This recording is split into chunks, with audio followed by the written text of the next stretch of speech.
Welcome to Bitcoin World Media, जहां हम करेंगे क्रिप्टो की बात आपके साथ। आज हम एक सच्ची घटना पर बात करने वाले हैं।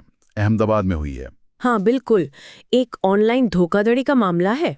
और इसमें एक व्यक्ति ने अपने लाखों रुपए गंवा दिए। ये जानना बहुत जरूरी है ताकि हम सब सावधान रह सकें। जी, ये घटना अहमदाबाद के 16 इलाके की है। वहाँ एक 54 साल के व्यापारी हैं, बिल्डिंग मटेरियल सप्लायर। अच्छा। उनके साथ ये हुआ और शुरुआत हुई फेसबुक से। फेसबुक से कैसे? 6 अप्रैल को उन्हें एक अनजान महिला की फ्रेंड रिक्वेस्ट आई। नाम बताया आराध्या ठाकुर। अनजान फ्रेंड रिक्वेस्ट, और उन्होंने एक्सेप्ट कर ली? हाँ, कर ली। और उसके बाद बातचीत व्हाट्सएप पर शुरू हो गई। अच्छा, व्हाट्सएप पर? हाँ, आजकल ये बहुत होता है। बिल्कुल। उस महिला ने खुद को बताया कि वो एक कंपनी में काम करती है। किस तरह की कंपनी? डॉलर आधारित निवेश कराने वाली, मतलब इन्वेस्टमेंट वाली कंपनी। ओके। और फिर निवेश की बात आई होगी। हाँ बिल्कुल। उसने व्यापारी को बहुत बड़े मुनाफे का लालच दिया। कितना मुनाफा? करीब 10% लाभ का, और एक वेबसाइट पर निवेश करने को कहा। वेबसाइट? कोई जानी पहचानिया? यही तो ट्रिक थी। वो वेबसाइट दिखने में बिल्कुल कॉइनेक्स जैसी थी, जो एक फेमस क्रिप्टो ट्रेडिंग प्लेटफॉर्म है। ओह, मतलब नकली वेबसाइट, क्लोन। हाँ, एकदम हूबहू नकल, फेक वेबसाइट थी। ये बहुत खतरनाक है। लोग आसानी से भरोसा कर लेते हैं। और भरोसा जीतने के लिए उसने एक और चाल चली। क्या किया?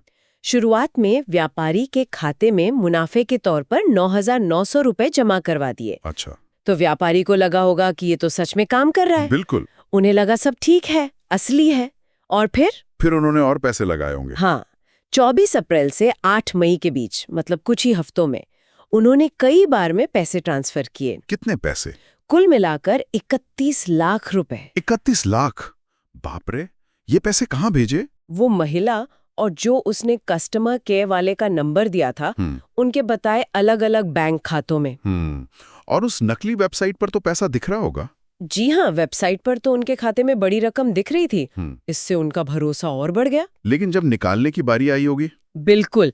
जब उन्होंने पैसे निकालने की कोशिश की तो उनसे कहा गया कि और पैसे निवेश करो तभी निकलेंगे। अच्छा, यहीं पर शक हुआ होगा उन्हें। हाँ, यही उन्हें गड़बड़ लगी। फिर उन्होंने थोड़ी ऑनलाइन जांच की। तो क्या पता चला? पता चला कि जिस वेबसाइट पर वो पैसा लगा रहे थे, वो तो असली कॉइनेक्स की कॉपी है, मतलब क्लोन है। और कुछ? और ये भी पता चला कि उस नकली वेबसाइट पर कोने में छोटा सा लिखा भी था। क्या लिखा था? Not the CoinEx official channel, यानी ये कॉइनेक्स का आधिकारिक चैनल नहीं है। अरे, मतलब चेतावनी तो थी वहां, पर शायद ध्यान नहीं गया होगा। हाँ, मुनाफे के लालच में अक्सर ऐसा हो जाता है।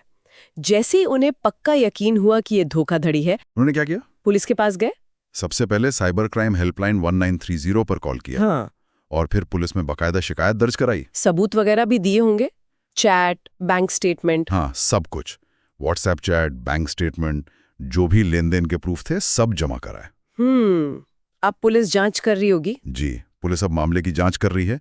उन धोखाधड़ी करने वालों का और नकली वेबसाइट चलाने वालों का पता लगाने की कोशिश कर रही है। कौन से कानूनों के तहत केस दर्ज हुआ है? भारतीय न्याय संहिता और आईटी एक्ट, मतलब सूचना प्रौद्योगिकी अधिनियम के तहत। ये कानून ऐसे ही साइबर क्राइम के लिए है। सही। तो अब आते हैं सवाल जवाब पर। जी। क्वेश्चन: इस तरह की ऑनलाइन धोखाधड़ी से बचने के लिए क्या सावधानी रखनी चाहिए? आंसर: देखिए, सबसे जरूरी बात तो यह है कि सोशल मीडिया पर किसी भी अनजान इंसान से, खासकर जब पैसे की बात हो, तो एकदम भरोसा ना करें। हाँ, ये तो है। जो बड़े बड़े मुनाफे का वादा करे, जैसे 10% या उससे भी ज्यादा, उस पर पैसा लगाने से पहले 100 बार सोचें, उसकी अच्छी तरह जांच पड़ताल करें। बिल्कुल। मतलब अगर कोई चीज सच होने के लिए ज्यादा ही अच्छी लगे, तो वो अक्सर नकली होती है। ये नियम हमेशा याद रखना चाहिए। असली और नकली वेबसाइट में फर्क करना सीखें। जरा सा भी शक हो तो पैसा बिल्कुल ना लगाएं। सही कहा। एक और सवाल मन में आता है, क्या ऑनलाइन जान पहचान पर, खासकर जब कोई इतना बड़ा रिटर्न दे रहा हो, यूं ही भरोसा करके अपनी मेहनत की कमाई लगा देना ठीक है? ये सोचने वाली बात है।